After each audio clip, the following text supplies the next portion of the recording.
1812 was a military conflict fought between the forces of the United States of America and those of the British Empire. It is named for 1 year, but took nearly 3 years to fight.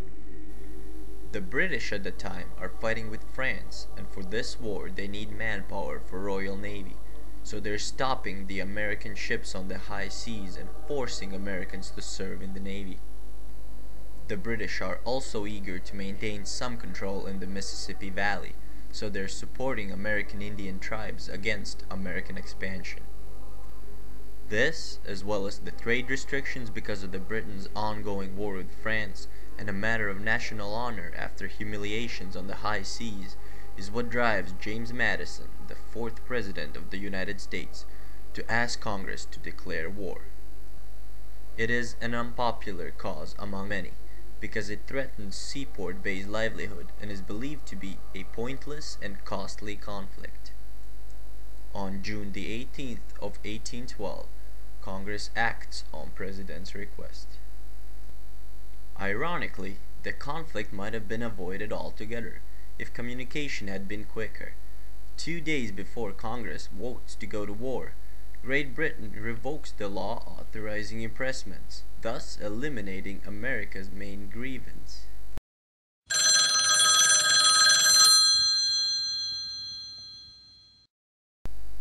Hello, Governor. I'm just messing with you, Jimmy. Listen, me and the boys here talked it over and decided that it's probably not very Christian of us kidnapping you guys and forcing to fight for us, so we're just gonna go and revoke the law authorizing impressments, okay? So don't go doing anything hasty, like starting a war or something, alright? Alright, talk to you soon, buddy. Bye-bye. But the news reached Washington only several weeks later, when it is already too late. The British Army is beyond better than the American.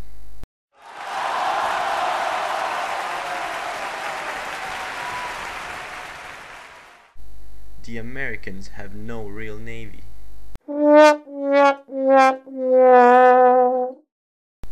Just weeks after war is declared, military commanders target Britain's last stronghold in North America, Canada.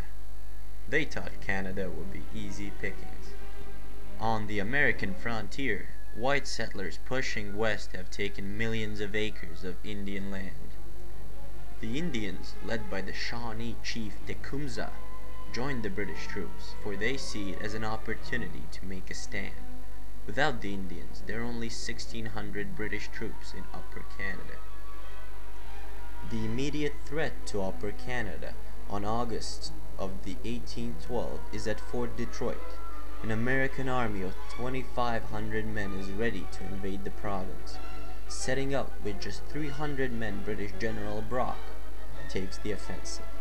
The brave move has an effect on the Indians, and Brock is joined by an army of 600 of their warriors at Detroit. Brock has also recruited 400 Upper Canadian militia, dressing them in Red Army uniforms to bluff the Americans into thinking they're all professional soldiers. The bluff works. On the 16th of August, the Little Army marches on the fort of Detroit. They're outnumbered 2-1, but with an advantage. The Americans are terrified of the Indians. In a note to the American general, Brock promises a massacre. The Americans surrender without a fight. It is a stolen victory, without a single casualty, gaining enough muskets and cannons to equip an army.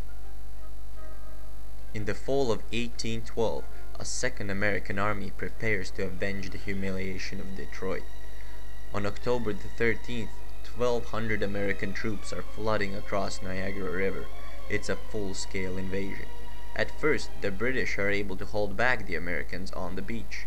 Then, by chance, the Americans find a fisherman's path up the steep bank. In a surprise attack, they seize the British cannon. The battle is fast turning in favor for the Americans. A desperate counterattack fails. A band of 80 Mohawk warriors, outnumbered 15-1, strike and run repeatedly. The Americans stagger, and a critical failure follows.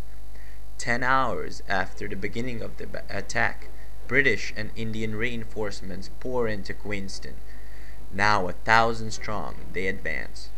The American commander Winfield Scott surrenders, delivering 925 prisoners. The British and the Canadians lost nearly 100 men, General Bragg being one of them, shot by a sniper. Estimates of the American casualties range as high as 500. Only 2 months into the war, and already 2 American armies have fallen. In the following year, the British lose the battle in Lake Erie, and in fear of being cut off and trapped on the Detroit frontier, they choose to retreat from Fort Detroit. Tecumseh's army is defeated. In the fall of 1813, the Americans are faced with the simple truth that no army can conquer Canada without taking Quebec. The American plan is to take Montreal, attacking from 2 sides. 4,000 Americans know that they will be faced with only a few hundred Canadians.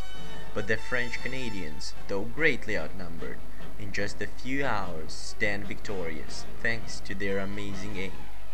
The Americans never get to Montreal. On the 11th of November, the second half of the American invasion plan also crumbles in the fields of John Chrysler's farm, as a greatly outnumbered force of the British and the Canadians drives the invaders back. Now, because of 130 Canadian traders, led by Joseph Wilcox, who joined the American forces in the summer of 1814, Upper Canada is almost lost to the Americans in a battle not far from Niagara Falls. But 3,500 British and Canadian troops once again stand their ground and fight the bloodiest battle of the war. Canadians pay a terrible price with enormous casualties, but they have turned back the last major American invasion. A peace treaty is signed on the Christmas Day of 1814, and Canada is attacked never again.